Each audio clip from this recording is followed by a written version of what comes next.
প্রিয় মহাকালের সঙ্গীগণ, আসসালামু আলাইকুম। চার ধর্ম সিরিজের আজকের পর্বে আপনাদের হৃদয় থেকে স্বাগতম।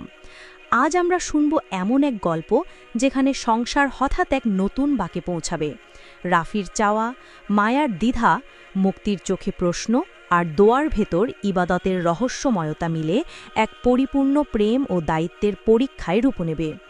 হৃদয় নীরব করে আল্লাহর জন্য এক দোয়া করে গল্পে প্রবেশ করুন।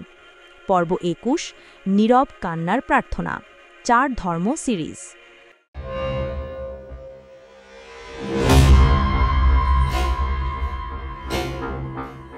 দৃশ্য ১, অদ্ভুত ভোর। ফজরের পরের নীরব আকাশে আজ অদ্ভুত রহস্য। বাতাসে হালকা শীত, অজানা অপেক্ষার গন্ধ। মায়া বারান্দায় দাঁড়িয়ে আছেন, চোখে অজানা দ্বিধা। রাফি দূর থেকে তাকিয়ে আছে, তার চোখে নতুন সিদ্ধান্তের আভাস। মুক্তি দরজার ফাঁক থেকে এক দৃষ্টি মায়ার দিকে ছুড়ে দিয়ে ফিসফিস করে, আজ মা কেমন যেন চুপচাপ। মায়ার হাতে তসবি, দোয়ার ফিসফিস বাতাসে মিলিয়ে যায়। দৃশ্য ২, নীরব কান্নার প্রার্থনা সেমিনার। ইনস্টিটিউটের হল রুম, বোর্ডে বড় করে লেখা, প্রার্থনা কি কেবল শব্দে হয় নাকি নীরব কান্নায়ও হয়? হলরুম ভর্তি, বৃষ্টির দিন, শিক্ষার্থীদের চোখে জিজ্ঞাসু আগ্রহ। সিদ্ধার্থ শুরু করে, প্রার্থনা হলো হৃদয়ের কান্না, কেবল জোরে বলা দোয়া নয়। অন্তরের সেই শূন্যতা যখন আল্লাহের কাছে গিয়ে ভেঙে পড়ে, সেটিও প্রার্থনা। একজন মুসলিম ছাত্র হাত তুলে প্রশ্ন করে, স্যার, ইবাদতের সময় মন বিক্ষিপ্ত হয়, তখন কি ইবাদত কবুল হয়? অরুণ হাসে, ভাই, মন বিক্ষিপ্ত হওয়া প্রমাণ করে শয়তান তোমার ইবাদত ভাঙতে চাইছে। মন বিক্ষিপ্ত হলেও ইবাদত থামিও না। একজন হিন্দু ছাত্রী বলে, আমি পূজা দিতে গিয়ে এক অদ্ভুত শূন্যতা অনুভব করি, কেন হয়? সিদ্ধার্থ উত্তর দেয়, ঈশ্বর তোমার অন্তর খালি করে দিচ্ছেন যাতে তুমি তাকে ডাকো। একজন খ্রিস্টান ছেলে বলে, আমি প্রার্থনার সময় নিঃশব্দে কাঁদি, ঈশ্বর কি এই কান্না শোনেন? স্যামুয়েল বলে, শোনেন, চোখের জল ও দোয়া। একজন বৌদ্ধ ছাত্র বলে, আমরা ধ্যানের সময় নিঃশব্দ থাকি, তখন কি সেটি প্রার্থনা হয়? সিদ্ধার্থ উত্তর দেয়, নীরবতাও ইবাদত, যদি সেটি হৃদয়ের আত্মসমর্পণ হয়। মায়া পেছন থেকে মুক্তিকে কোলে টেনে নেয়। মুক্তি ফিসফিস করে, আম্মু, আমি কখনো প্রার্থনা না করে কাঁদি, আল্লাহ কি তখনও শোনেন? মায়া কপালে চুমা খেয়ে বলে, শোনেন মা, নীরব কান্নাও প্রার্থনা।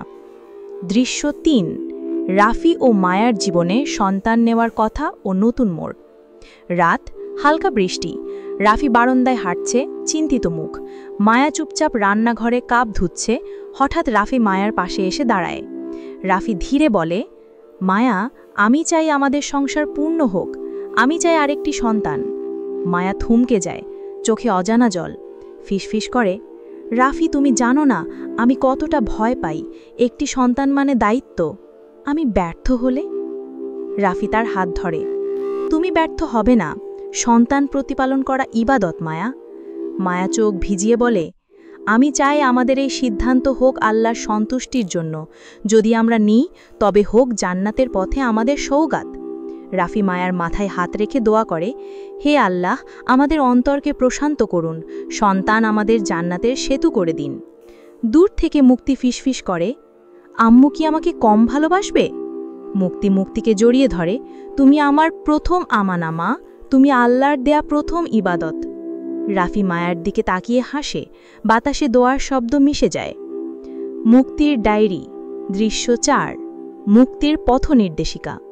মুক্তি টেবিলে বসে ডায়েরি লিখছে, আজ আমি শিখেছি ইবাদত মানে কেবল নামাজ নয়।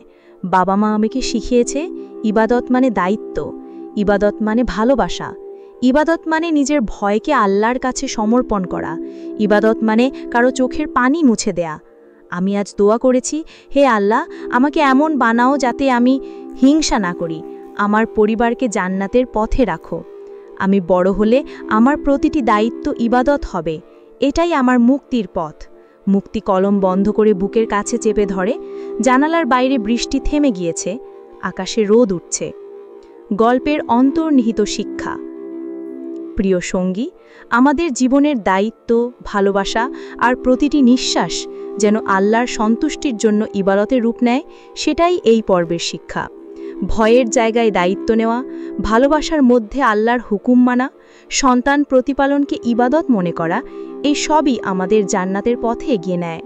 নীরবে ফেলে দেওয়া চোখের জল, অন্তর ভেঙে আল্লাহর কাছে ফিস ফিস দোয়া করাও দোয়া। ইবাদত মানে নিজের চাওয়াকে আল্লাহর ইচ্ছার কাছে সমর্পণ করা। সালাত মানে কেবল দেহের রুকু সিজদা নয়, বরং অন্তরের নততা ও আল্লাহর সামনে নিজেকে সমর্পণ করা। যখন মন বিক্ষিপ্ত হয় তখনও ইবাদত চালিয়ে যাওয়া, আল্লাহর সামনে নীরব চোখের অশ্রু ফেলে নিজের অক্ষমতাকে স্বীকার করা, সেটি সালাতের আসল রূপ। প্রতিটি সিজদা আমাদের অন্তরকে নরম করে আল্লাহর ওদিকে ফিরিয়ে নেয়। পরবর্তী পর্বে প্রশ্ন আসছে, পর্ব 22, সৃষ্টি ও স্রষ্টার সম্পর্ক। স্যার, স্রষ্টা আমাদের কেন সৃষ্টি করেছেন? ম্যাডাম, আমরা কিভাবে স্রষ্টার সাথে সম্পর্ক গড়ব? আপা, সৃষ্টি এবং স্রষ্টার সম্পর্ক কি বন্ধুত্বের মতো? স্যার, স্রষ্টা কি আমাদের ভালোবাসেন? সম্মানিত দর্শক, আজকের গল্পে ব্যবহৃত পবিত্র কোরআনের বিভিন্ন আয়াত হতে আমরা অনেক কিছুই জানলাম, কিন্তু জানা মানেই শেষ নয়, মানাও জরুরি।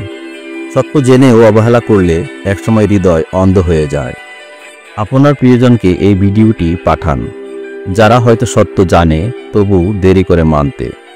কমেন্টে জানান আপনার অনুভূতি কেমন ছিল। সাবস্ক্রাইব করুন মহাকালের সঙ্গী চ্যানেল, যেখানে কোরআনের আলো আপনাকে পথ দেখাবে গল্পে গল্পে। আল্লাহ আমাদের সকলকে সত্য জানার পর সেটা মানার তৌফিক দিন। আমিন। দেখা হবে পরবর্তী পর্বে পবিত্র কোরআনের আয়াতভিত্তিক শিক্ষামূলক গল্প নিয়ে, ইনশাআল্লাহ।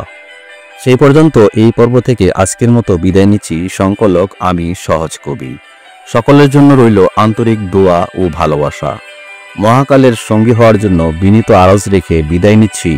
সবাই ভালো থাকবেন। আল্লাহ হাফেজ।